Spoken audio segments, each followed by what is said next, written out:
여러분, 안녕하세요. 오늘 해설 자료에서는 정말 흥미롭고 또 한편으로는 치열하게까지 한 한국 싱글 몰트 위스키의 세계로 푹 빠져볼까 합니다.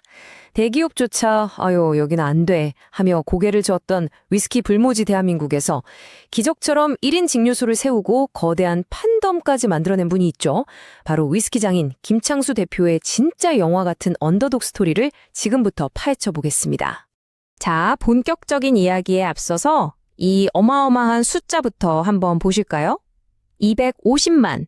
이게 무슨 숫자냐면요. 원래 24만 원 정도에 출시되었던 국산 위스키 한 병이 한국 시장에서 거래된 놀라운 리셀가입니다. 와, 진짜 믿기지 않는 수치죠? 출시가의 무려 10배에 달하는 마진. 게다가 비가 오나 눈이 오나 사람들이 밤새워 줄을 서는 이른바 오픈년 현상까지. 아니 도대체 2년 남짓 숙성된 국산 위스키에 사람들이 왜 이렇게까지 열광하는 걸까요? 이건 단순히 술을 산다는 개념을 완전히 넘어선 겁니다. 요즘 2030 세대를 보면 개인의 취향이 정말 세분화되고 표편화되어 있잖아요. 이런 상황에서 소규모 크래프트 브랜드가 소비자들과 직접 교감하며 얼마나 강력한 팬덤을 구축할 수 있는지 보여주는 완벽한 사례인 거죠. 도대체 이 위스키 안에 어떤 가치가 담겨 있길래 이토록 난리인지 한번 제대로 알아보겠습니다. 네, 그럼 섹션 1, 불모지에 세운 1인 증류소. 이 말도 안 되는 언더독 스토리의 시작점부터 빠르게 짚고 넘어가 보겠습니다. 이 타임라인을 보시면 그의 15년 여정이 얼마나 눈물겨운지 확 와닿으실 겁니다. 20대 시절 취미로 전통주를 빚던 청년이 어느 날 위스키에 푹 빠지게 되고요. 2014년에는 단돈 1,000만 원 들고 텐트 하나 달랑 맨 채로 스코틀랜드에 있는 102개 증류소를 무작정 찾아갑니다. 수많은 거절 끝에 결국 일본 치치부 증류소에서 연수를 받게 되고 2020년에는 설계부터 건축까지 자기 손으로 다 해낸 김포 마이크로 증류소를 탄생시키죠. 대기업도 포기한 길을 맨 땅에 헤딩하며 개척해낸 진짜 지독한 장인정신의 결과물입니다. 그런데 여기서 참 재미있는 대목이 하나 나옵니다. 전통주를 사랑했던 그가 도대체 왜 위스키로 넘어갔을까요? 바로 피트 위스키인 라프로익 때문이었습니다. 처음 맛봤을 때 와, 이건 무슨 화학약품 같고 독극물 같은데 이상하게 맛있다라고 느꼈다는 거예요. 인간의 본능이 거부할 법한 그 강렬한 향에 대해 엄청난 지적 호기심이 생긴 거죠. 그리고 이 호기심은 결국 그가 500리터짜리 소형 직화 증류기를 직접 설계하도록 이끄는 강력한 원동력이 됩니다. 자, 섹션 2로 넘어가 보죠. 김창수 위스키의 진화. 과연 그는 이 증류소에서 어떤 위스키를 만들어내고 싶었던 걸까요? 여기서 1번 배치와 2번 배치의 극명한 차이를 아시는 게 아주 중요합니다. 첫 번째 01 제품은 수입 메가의 유럽산 쉐리 캐스크를 썼어요.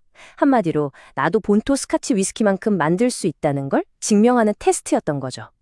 반면에 02 배치는 어땠을까요? 군산 메가의 국산 싱갈나무 오크통을 사용했습니다. 도대체 어디까지 100% 한국화가 가능한가라는 자신의 정체성과 사명감을 극한까지 밀어붙인 겁니다. 진정한 한국 위스키의 출발점이라고 볼 수 있죠. 그런데 여기서 드는 의문 하나, 왜 하필 김포였을까요?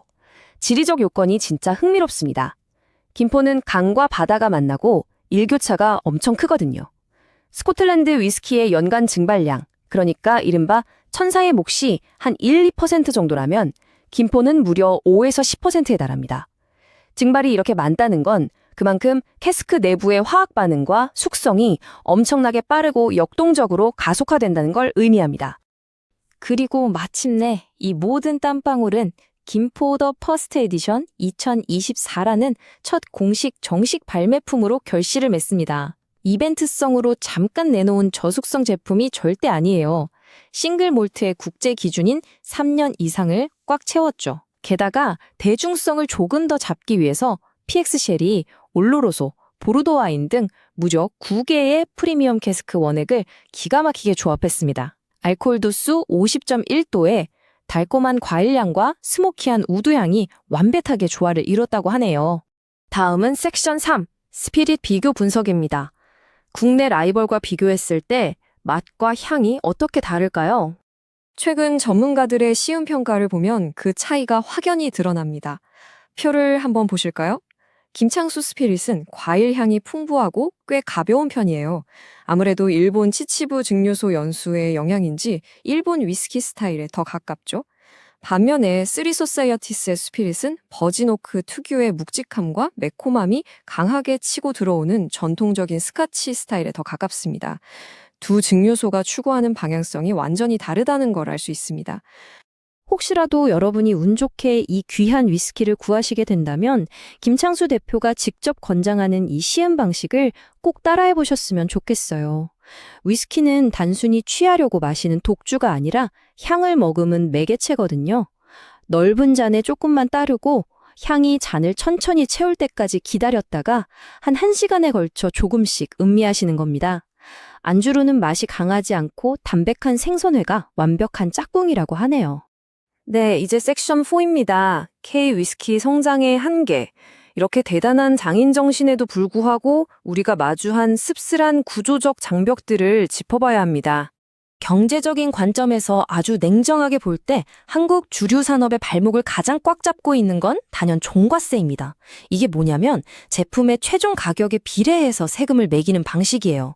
그러니까 생산자가 품질을 한번 높여보겠다고 질 좋은 메가를 쓰고 비싼 프리미엄 캐스크를 쓰면 쓸수록 세금도 눈덩이처럼 불어납니다. 고급화를 추구할수록 경제적으로 페널티를 받는 진짜 말도 안 되는 구조인 셈이죠.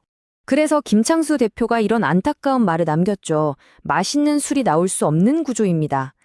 참 마음이 아픕니다. 최고급 품질을 끌어내려는 장인이 이 시대착오적인 법 앞에서 느낄 수밖에 없는 깊은 좌절감과 답답함이 저 한 문장에 고스란히 담겨 있습니다.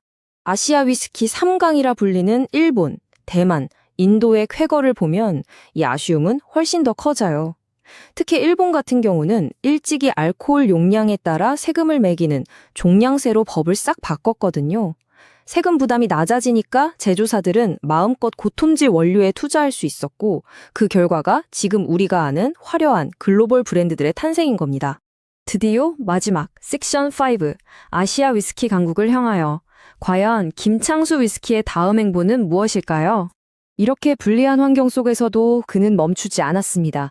오히려 판을 더 키워서 2025년 완공을 목표로 안동에 제2 증류소를 짓고 있죠. 아니, 왜 하필 소주의 본고장인 안동일까요?